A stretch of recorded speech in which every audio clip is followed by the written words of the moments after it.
All right, everybody, welcome back to Horn Takes, your Texas football and baseball talk destination. I am Sean Redfern. It is a Longhorn Friday. That's right, folks. We made it. We made it to Friday. We made it to the weekend. We're less than 24 hours away from kickoff in Fayetteville, folks. Excited about that. We almost, we flirted with the idea of just taking a random trip to Fayetteville, going to the game this weekend. We've never been. It's coming up on the holidays, man. I got some stuff happening in the personal life. I just didn't think it would be a good idea to break camp, head to Fayetteville this weekend. But for all you guys that are going, y'all travel safe. I'm sure most of y'all have already made your way out there. Have a good time in Fayetteville. I don't know what there is to do in Fayetteville. I don't know how far it is from Little Rock. I hear that part of Arkansas is very pretty.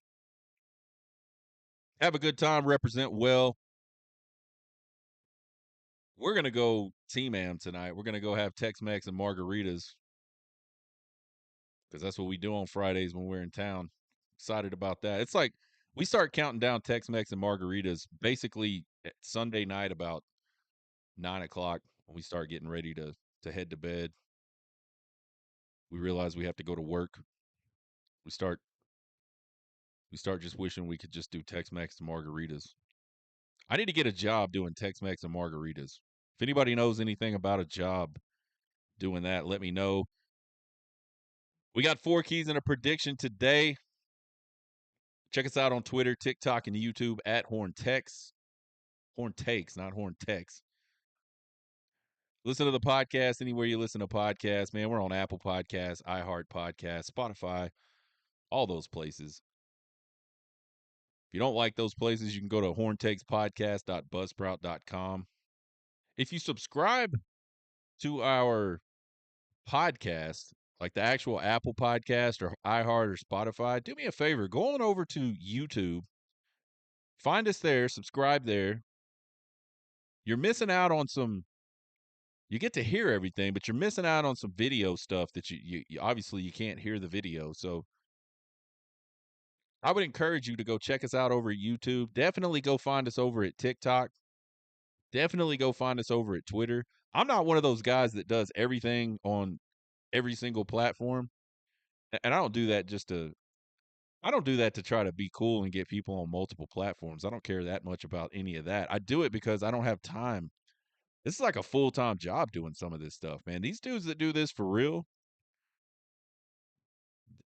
they're working. Trust. Trust me when I tell you that.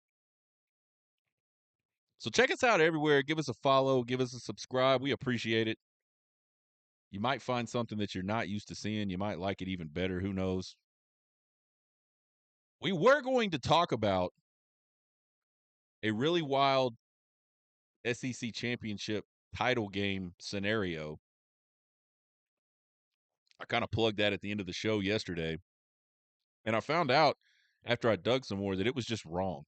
It would have been really cool, but it was just wrong. By the way, there is a calculator out there somewhere that will allow you to actually put in like what you think's going to happen in each game. It has the schedule. It has every single SEC scheduled game for the rest of the season.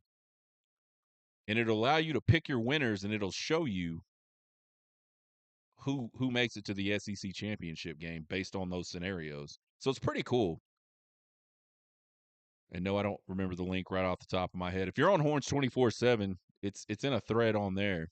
Started by Cool Story Bro. And that's actually where I got this scenario from. Turns out it's wrong. That's okay.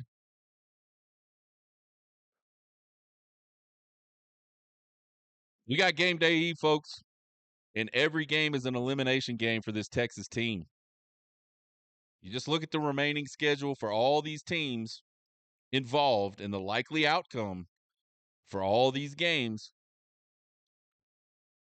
And I think Texas drops to 5th or 6th in the SEC with a single loss. And it's 6th in 2 scenarios and 5th in another. And you know what? Neither one of those going to be good enough to get into the SEC championship game.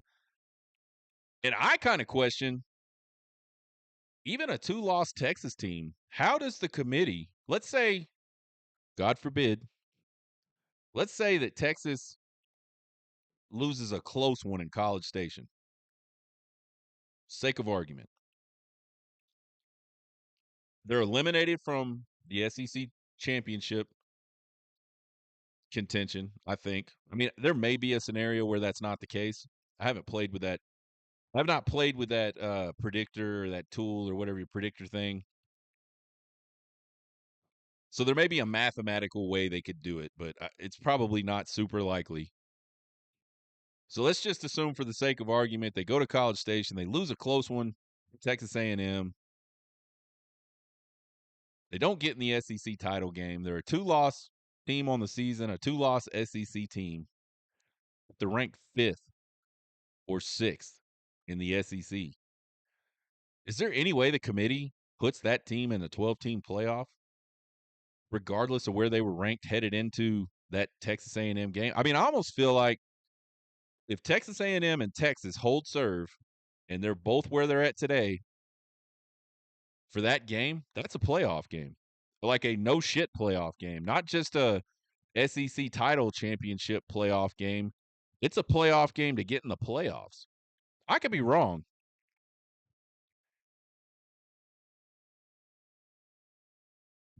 but I don't know. I mean, what does the backlash look like for putting a team in the playoff that's 5th or 6th in their conference?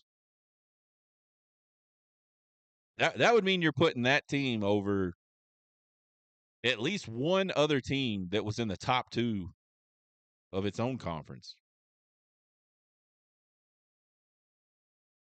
Something to think about.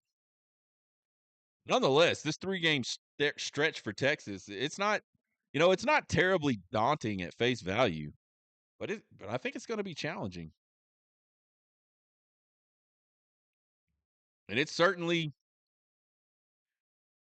a situation where it's critical to win 3 games. Start off with Arkansas on the road tomorrow. The Hog faithful, man, I think they probably hate Texas more than any other team. They just don't like Texas. Probably goes back to when Arkansas and Texas both very good at certain times. That Texas was able to win games and Arkansas wasn't. Arkansas fans will probably tell you that Texas ruined the Southwest Conference, even though Arkansas was the team that left. What a lot of people mean when they say Texas ruined X conference is they mean Texas beat the shit out of us every single year, and we didn't like it. That's really what they mean. Going on the road always tough.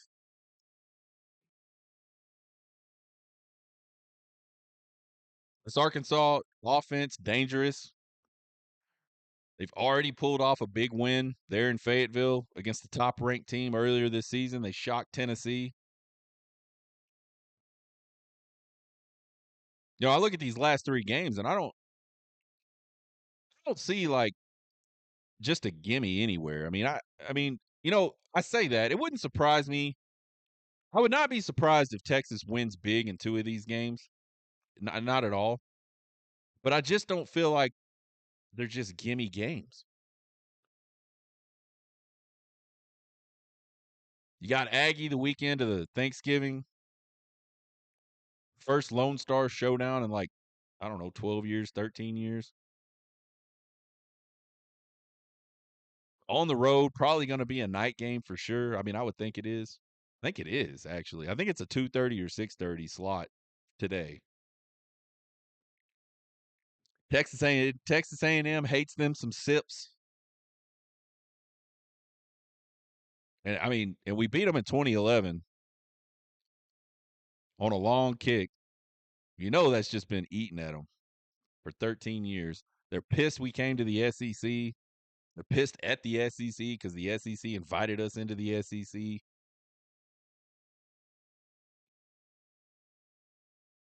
They could be playing for their own spot in the SEC title game. They've got Auburn. They win that one, and they're playing for a spot in the SEC championship game. Saturday after Thanksgiving. So that's going to be just a battle, man. That place is going to be insane.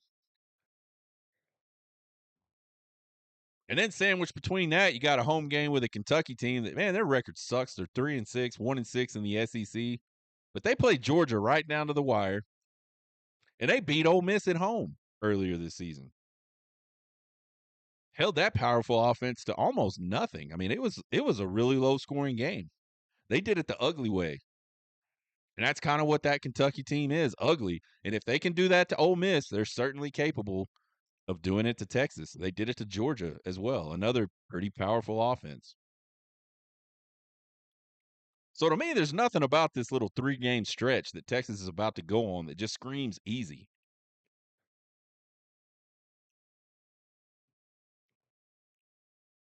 Four keys for this game for Texas, heading up to Fayetteville. Number one, you got to contain Taylen Green. Texas defense needs to be playing where's Taylen Green for 60 minutes, and they better find him every play, or who knows what could happen. I think you look at Taylen Green and his role in this Arkansas offense, it's a lot like Pavia's role at Vanderbilt. The majority of the offense kind of going to run through him. And this offense is a damn good one. We talked about it on Tuesday. They're highly ranked in a lot of important offensive categories. They're one of the best offenses in the country. Don't get it twisted.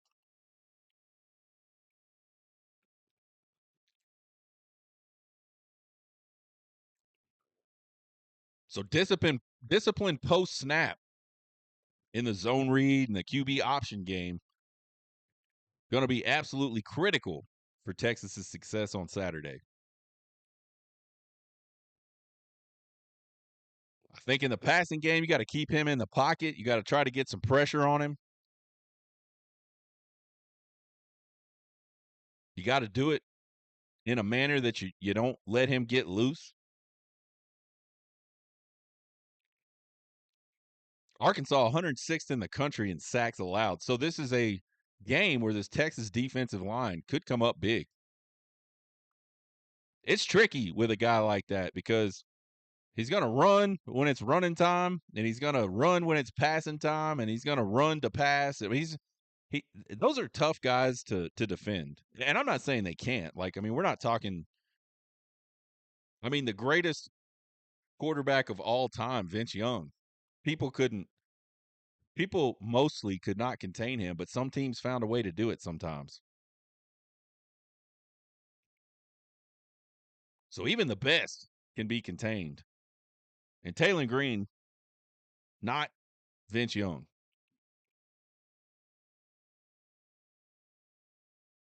So I think if Texas neutralizes him, they're just sort of another offense. If they neutralize his threat with his legs, keep him in the pocket, get pressure on him early on pass downs, he kind of gets skittish, throws the ball away. Maybe he'll throw it into some mistakes. And really find him in the run game and keep him. Man, I don't think you stop a guy like that completely. If they come into this game and say we're running Taylen Green, like he's going to get some yards. But if you consistently sort of neutralize that threat with with his legs, it's just another offense at that point. Key number 2, keep the running backs involved. I've been pissing and moaning about the running game, Steve Sarkisian, and how he handles the running game for like 2.5 seasons now. I think some of it's valid, and some of it's just me being a fan. Some of it's just like my background. I just like to run the football, man. I think nothing more demoralizing than running the football on somebody.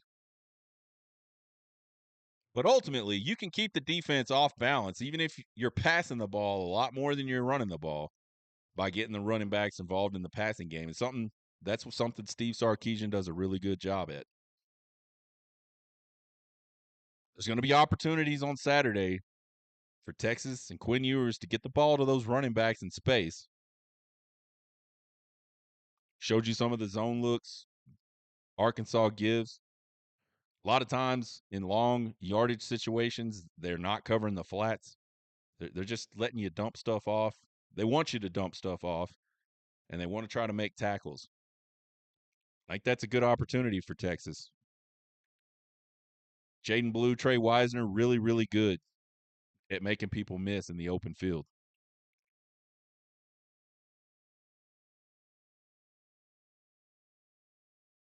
Said earlier this week, I'd like to see Jarrett Gibson, who I think is clearly the most consistent running back in the running game for Texas. I like to see some two-back sets with him and either Trey Wisner or Jaden Blue, because I think that just puts an enormous amount of pressure on the defense.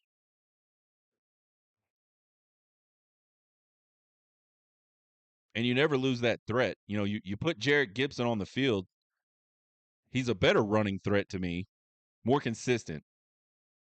Jaden Blue, Trey Wisner can get gone quick, and no doubt about it. They can also sometimes not have great vision, sometimes try to make a play bigger than it needs to be, and they can sometimes lose yardage because of that. Jarrett Gibson's more of a one cut and north and south guy. He's going to put his nose in there. He's got good lean. He's a little bit bigger than those guys. I think he's just more consistent.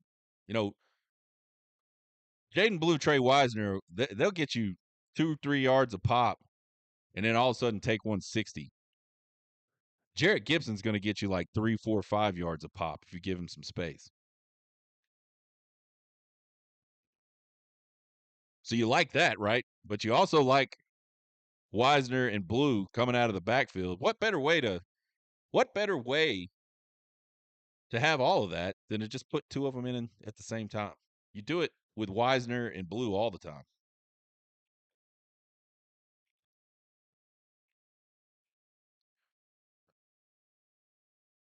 When the backs in this offense are getting consistent touches, whether it's on the ground or through the air, a lot of good stuff happens with this offense. So I'm going into this week just kind of thinking we may not try to run the ball all that much, even though Arkansas is not that good at stopping it.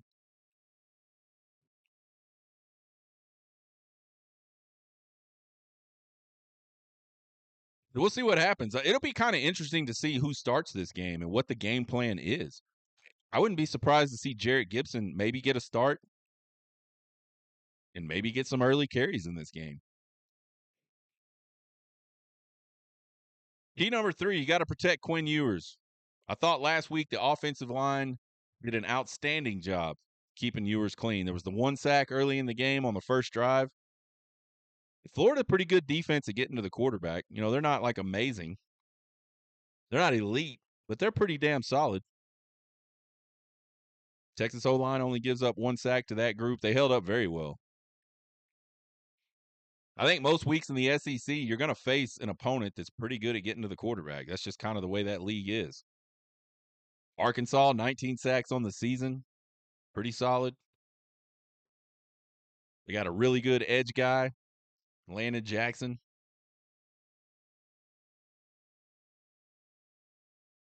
And we've seen it this year. We've seen it a lot of years. There are 2 Quinn Ewerses, and they're very, very different.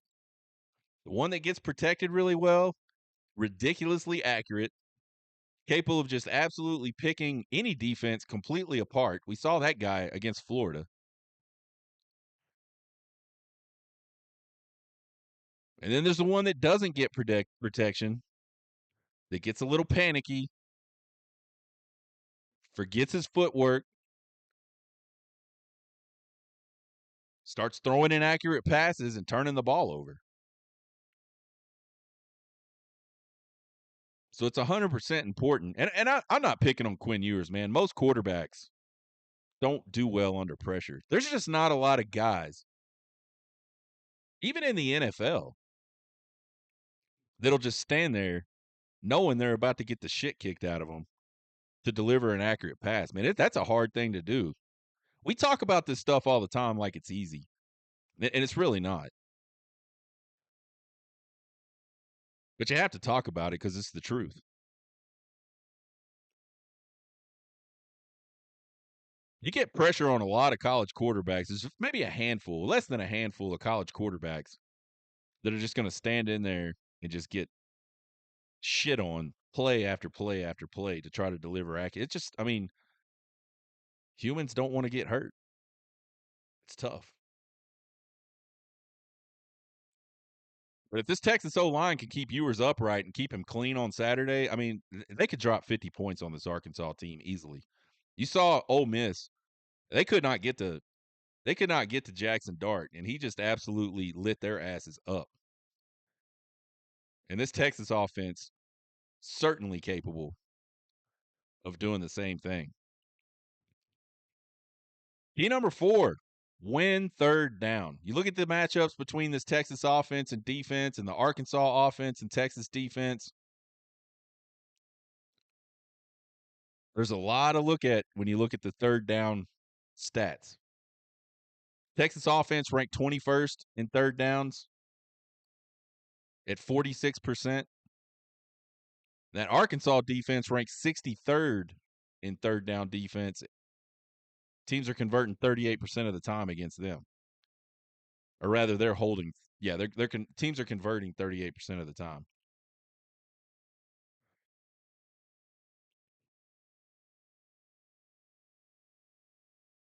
You flip it around and start talking about this Arkansas offense. Here's where it gets real tight. Arkansas offense ranked 13th in third down offense.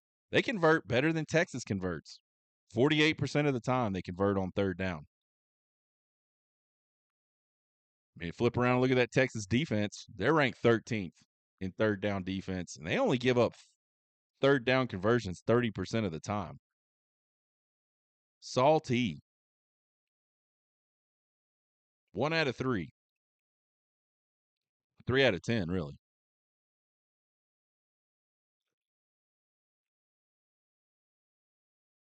So there's games where one team dominates in a lot of statistical categories, except for maybe one. And that one ends up costing them the game. We see this with turnovers like almost all the time. We see teams that are better teams. They played a better game. They just couldn't hold on to the ball, and it'll cost them. I think not being able to move the sticks on third down if you're Texas's offense, and certainly not being able to get off the field on third down if you're the defense, could be like one of those types of things. I mean, it's not out of the realm of possibility that Texas could dominate this game everywhere and lose on third down and end up losing the game. But if Texas can consistently win on third down, they're going to win this game going away.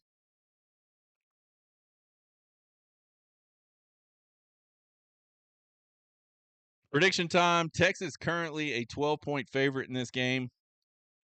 Arkansas gets Taylon Green and running back Jaquindon Jackson back. I think that's going to be a big boost to the offense. Jackson hasn't played. I don't know when the last time he played. I know he didn't play against Ole Miss. And for those of you that don't know, Jaquindon Jackson started at the University of Texas as a quarterback before transferring to Utah with another Texas quarterback, Cam Rising. He ultimately moves over to running back at Utah, has a really good career there. Pretty big guy, good speed, good power. He's a load to bring down. All these Arkansas running backs are pretty big dudes.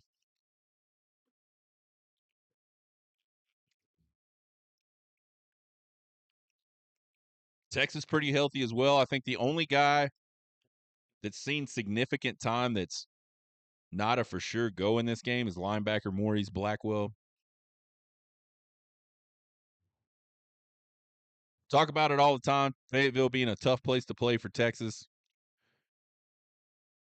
They hate Texas almost as much as they love their hogs up there. One saving grace, I think. This game's 11 a.m. and not 6:30. Razorback Stadium's still going to be rowdy. They'll be a little sauced up, but it won't be as bad as it would have been if this was a 6:30 game. That place would have been just peak pandemonium for this game. You look at Sam Pittman, man, this is an opportunity for him to sort of win another one that he shouldn't win and do it in front of the home crowd. He's been on the hot seat a lot in recent seasons. There was already talk earlier this season until that Tennessee game.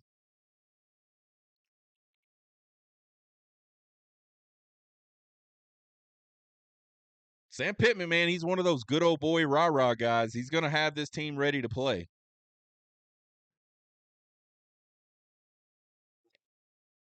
And I think this is a dangerous Arkansas team.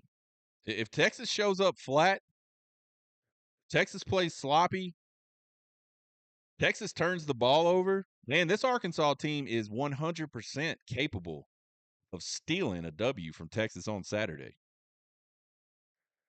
I think Arkansas is about to throw the kitchen sink at Texas, both offensively and defensively.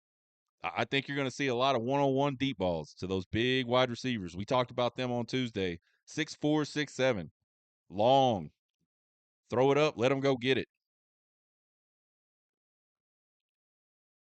We talked on Thursday about the defense, just kind of being just your kind of normal defense between the 20s, and then they kind of get a little more exotic. Once you get down into the red zone, down into the 10-yard line area, they start doing some different things, throwing some different looks at you. But I would not be surprised at all if Texas sees something out of Arkansas defensively that they have not seen from Arkansas on film. They are going to do everything they can do to win this game, including just completely change everything they do to try to get an edge. I think this Texas team got its groove back Saturday against Florida. That was a big-time win. Texas plays really well on the road. Haven't lost a road game in over 2 years. I think Texas gets a fast start, and they never look back. And they walk out of Fayetteville with a pretty dominating win. I got Texas 41-13 over the Arkansas Razorbacks on Saturday. We'll see how it goes. Email me your predictions. Find me on TikTok or Twitter. Let me know what you guys think. We'll be back Sunday with Drunk Sean Thoughts. We missed it last week because we were on the road. That's another reason I didn't go to Fayetteville. I had somebody straight up tell me he loved Drunk Sean Thoughts, and I wanted to give that back to the community. So I stayed at home this weekend, by God. Find us on Twitter, TikTok, and YouTube at Horn Takes. Again, give us a subscribe. Find us on all those places. Subscribe, follow, see all kinds of cool stuff. Won't cost you guys a thing, but we sure do appreciate the support. You can email me at horntakespodcast@gmail.com with all your questions, comments, concerns, and criticisms. I love them all. Point of correction, I said I was like 25 in it. I don't know what I said yesterday our record in Trace Ultra games was. I was wrong. I went back and looked. We're 24-6. Headed into week 12. We missed a week, so I just got the math fuzzy in my head. That's my bad. You guys have a good weekend. Let's go beat those pigs. Get hooked.